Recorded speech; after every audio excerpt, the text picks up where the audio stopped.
Olá, o meu nome é Luís Aguilar e sou um apaixonado por futebol.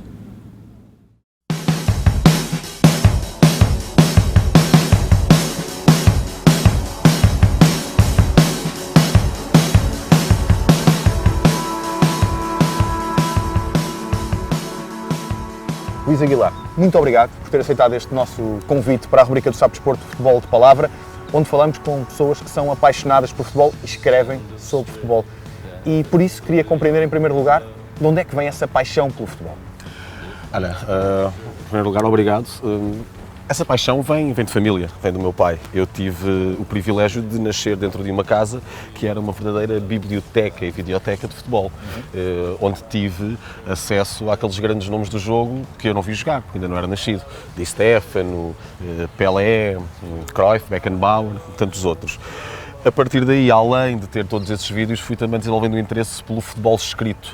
Fui lendo muitas enciclopédias, muitos livros que tinha, e uma coisa acabou por levar à outra, foi-se gerando até na própria escolha profissional que eu depois mais tarde fiz, o jornalismo na vertente de desporto, e os livros vêm nessa sequência. É uma paixão de família, portanto é passada, digamos assim, de uma geração para a outra. O meu pai nunca escreveu sobre futebol, era um consumidor, um leitor. Mas tinha esses vídeos todos. E eu tive acesso a eles e hoje sou eu que os tenho. E já aumentei esse património também, que um dia espero eu passar a um filho ou filha, para mais uma geração. Okay. E foi assim que se foi desenvolvendo. Depois comecei a fazer os primeiros textos, ainda miúdo, para os jornais da Terra, para alguns jornais aqui no Montijo. Entretanto, aí com 16 anos, 17 anos, vi que eles tinham posto um anúncio em que procuravam um jornalista de desporto, porque o senhor que lá tinham tinha saído, tinha-se reformado, e eu fui lá, de armas e bagagens, e comecei a fazer os jogos do Montijo e do Alcostense ao fim de semana. O que era um problema, porque eu tinha que escrever 2 jogos e só estava nu. Ok, depois, estando de um lado ou do outro, quando iam jogar fora não fazias, era só em casa? Fazia quando iam jogar fora, quando eram próximos, quando iam, por exemplo, para o Algarve, isto era na altura da 3ª Divisão, e era a série da 3ª Divisão que fazia a Margem Sul e o Algarve. Quando iam para o Algarve, ou isso eu não ia. Então acompanhava os relatos numa rádio que havia, que era a Eco FM, que tinha uma particularidade muito engraçada. O comentador, a pessoa que comentava os jogos, havia o narrador e a pessoa que comentava os jogos era em visual. Okay. Foi algo que eu só descobri muito mais tarde. Que nunca tinhas pensado nisso, nem sabias, portanto ouvias simplesmente e achavas que a pessoa tinha toda a visão do jogo, daquilo que estava a acontecer. Acabava por falar dos jogadores, aqueles dados um pouco biográficos que sabe por informação. Claro. É claro que a minha primeira reação foi assim, eu andei anos e anos a escrever com base nos comentários, não vê o jogo, pronto. Entretanto, depois conheci o senhor, é um tipo adorável, mas sim, tive um bocado esse receio, mas como é que eu estava a escrever isto? Se calhar não estava sol, se calhar estava a chover, se calhar não era um 4-4-2, era um 4-3-3, enfim. Aliás, a SIC chegou a fazer um trabalho sobre isso muito engraçado na altura. E foi daí que depois te catapultaste para fazeres mais coisas e cresceres na profissão e seres hoje também um escritor sobre futebol. Também, essencialmente, muitos e muitos livros depois estamos aqui. E estamos aqui onde? No Parque Municipal do Montijo. Porquê na escolha deste espaço para explicar a tua paixão pelo futebol? Porque este era um espaço onde nós jogávamos à bola. Este espaço aqui acaba por ser uma zona central que depois tem uma série de bairros à volta. Então os miúdos das diferentes ruas encontravam-se aqui e faziam aqueles jogos, a minha rua contra a tua. Claro. Jogavam na relva, até vir um segurança que nos expulsava, porque não era suposto estarmos a jogar futebol na relva. É literalmente o futebol de rua. É o futebol de rua, era o futebol de rua. E aqui também passaram, muito antes de mim, esses 5 grandes jogadores de futebol. O Paulo Futre, o Fernando Mendes, que são do Montijo e que deram os seus primeiros toques de bola no parque e no ringue do parque, que é o campo onde se faziam os torneios e onde todos eles jogavam. Luís, daqui vamos para outro sítio no Montijo onde jogavas futebol e jogaste durante muitos anos enquanto criança.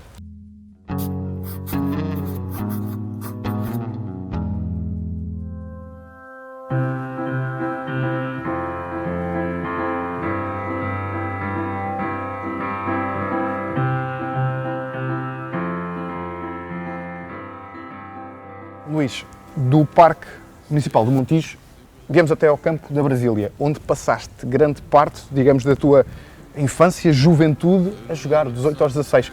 Porquê este campo em particular? porque era próximo do outro também. Estes eram os únicos 2 campos no Montijo onde tu podias chegar e começar a jogar, sem teres de dialogar, sem todos aqueles processos mais complicados para os miúdos. E este aqui também tem outra particularidade, que é próximo, quer do ciclo, quer da escola secundária, que são aqui por trás.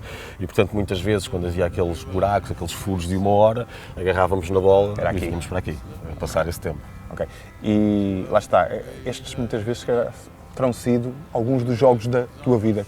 Damos a vida por uma vitória aqui, como atletas profissionais o fazem num campo de futebol. Tens alguma memória de um gol que tenhas marcado? Tenho de alguns. Aliás, os melhores golos que marquei foram aqui. Foram aqui na PlayStation.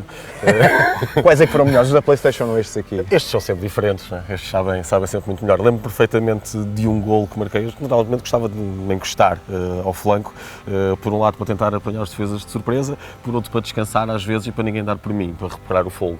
E lembro perfeitamente de um golo que marquei por aqui, a fazer uma investida, em que fiz um túnel ao adversário que veio à queima, o defesa, pus a bola por estas pernas, vim buscar e depois, quando cheguei aqui, piquei a bola por cima do guarda-redes, fiz aquilo tudo com muita calma e esse é daqueles golos que comemoras, como se estivesses quase num estádio. Que é pena ninguém ter filmado. Que é pena ninguém ter filmado, é verdade. Faltavam. Há muita gente que já não acredita. Quando contas. Eu às vezes também não acredito bem, mas aconteceu, pronto, aconteceu. Estavam cá algumas testemunhas. De resto, depois também havia aqui aquelas picardias normais, de miúdos, até porque tu muitas vezes chegavas aqui e já cá estava outro grupo a jogar, mas depois o outro grupo não tinha gente suficiente, às vezes pedia jogo, às vezes queriam, às vezes não queriam, então davam-se aqui umas certas zaragatas também, que eram engraçadas, visto esta distância, isso é tudo muita piada. Na altura tinha alguma piada. Mantens esses amigos dos jogos dessa altura? Alguns deles? Alguns deles sim, outros não, vais perdendo o contacto, outros também vão para fora e mantenho também a paixão de ir jogar futebol aos fins de semana, também com amigos, aí já há uma coisa diferente, pronto, cada um com os seus coletes e tal, a equipa A, a equipa B, mas acaba sempre por ser também, além de ser atividade esportiva, é um convívio, é uma confraternização, até porque muitas vezes depois desses jogos partimos para grandes almoçaradas. Daqui vamos deixar a margem sul, vamos rumar à margem norte para aquele que é um dos jogos da tua vida, se não o jogo da tua vida, no Estádio da Luz. Mas lá vais explicar o porquê da escolha desse local e desse jogo em particular.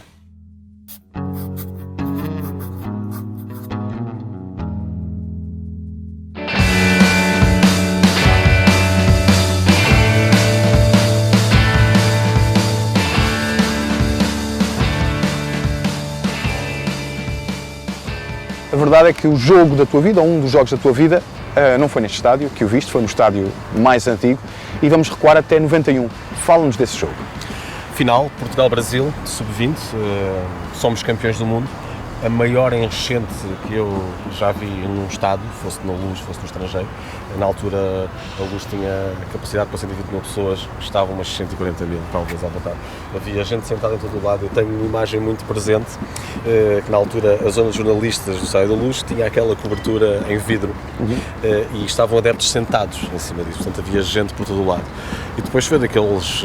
Quantos mais coubessem, mais entrariam. Sim, não houve aquelas medidas de segurança como hoje existem, não eram os loucos dos anos 90, o início dos anos 90, a década de 80, sabes que era muito marcada por essa forma, deixar as pessoas entrar à vontade, mais bilhetes, não havia tanta segurança, ao mesmo tempo havia depois também esse lado muito mais puro do futebol.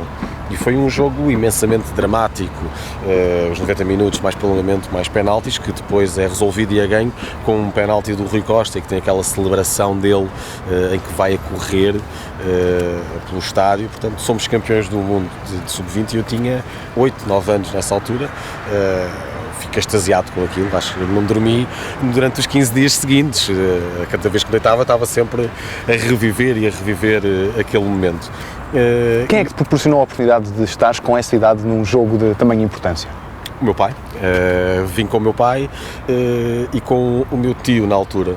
E, aliás, o meu tio teve uma história curiosa nesse jogo, porque ele, na véspera do jogo, tinha ido beber um copo, envolveu-se numa zaragata por causa de uma rapariga, acabou por levar um soco, partiram-lhe a cana de nariz. Então ele veio ver Portugal para a final, todo ligado, sempre a chorar, porque tinha sido ainda na véspera, passou a noite no hospital, aliás, não dormiu e veio depois diretamente para o jogo e sofreu aqui um bocado, mas mesmo assim quis vir, porque ninguém queria perder a oportunidade de poder ver uma final do Mundial, estando lá Portugal contra contra o Brasil, que é quase aquele jogo que nós, quando somos miúdos, com o Subútil, fazemos a final do Portugal-Brasil e nós Final somos inteiramente portuguesa. Uma final inteiramente portuguesa. O teu tio chorava de dor antes do jogo e de alegria no final. Portanto, Sim, chorava sempre, tinha motivos para chorar. Exatamente, teve sempre a chorar.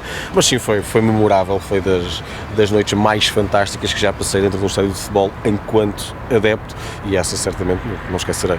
Daqui do Estádio da Luz vamos continuar este passeio pela tua paixão pelo futebol para o Estádio de Alvalade. Vamos seguir aqui pela segunda circular em direção a Alvalade para a rubrica, parte da rubrica da Futebol de Palavra, chamada A História que eu gostava de ter vivido e escrito.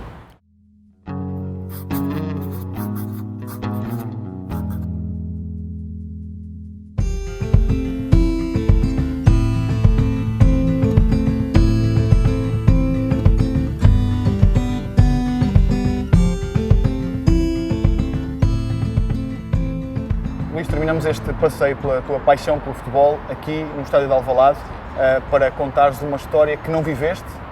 Esta parte da rubrica é uma história que gostavas de ter escrito, a verdade é que a escreveste, mas porquê é que escolheste em particular para trazer para esta nossa conversa?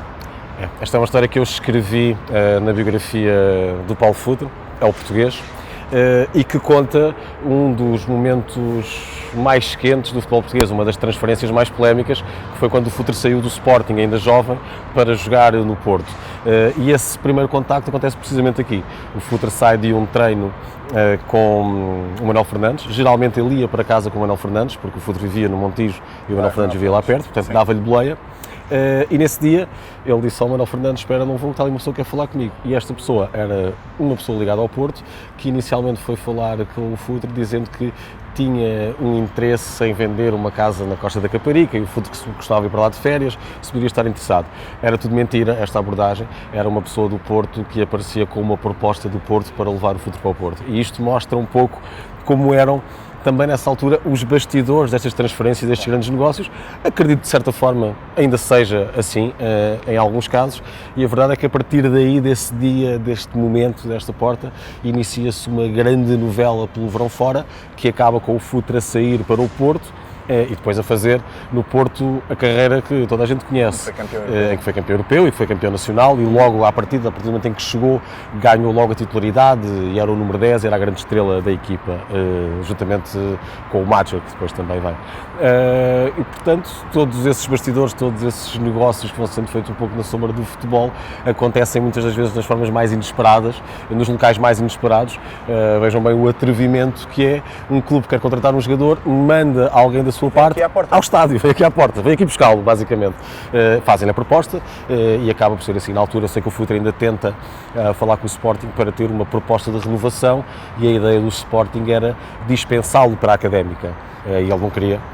Tendo a oportunidade de jogar no Porto, preferiu esse caminho, mas aqui o facto... Falamos de uma altura em que a internet era algo que não existia, os próprios telemóveis já estavam no seu início, portanto tinha que ser cara a cara, tinha que ser uma conversa nesse sentido, e daí também esse atrevimento de vir aqui de propósito, tinha que me apanhar aqui à saída, não é? Com essas simulações, quero vender uma casa, toda aquela história criada à volta, toda aquela manta para, no fundo, tapar a verdadeira intenção. Mas é giro ver como é que as coisas eram feitas no futebol dessa altura, todos estes negócios, esta coisa face to face, vão cara a cara, falam com os jogadores, portanto havia esse contacto maior, mais atrevido, feito também na sombra, e é um lado do futebol que tem sempre essa pimenta, essa polémica que nós também acabamos por gostar de ver. Olha, Luís Aguilar, agradeço imenso a tua obrigado. Contribuição, por nos contares um pouco de onde é que vem essa tua paixão pelo futebol e algumas das histórias que te marcaram neste percurso. Sucesso nos teus livros e na tua profissão de jornalista desportivo. Nós voltamos dentro de um mês com mais uma rubrica Futebol de Palavra, com mais um escritor apaixonado por futebol.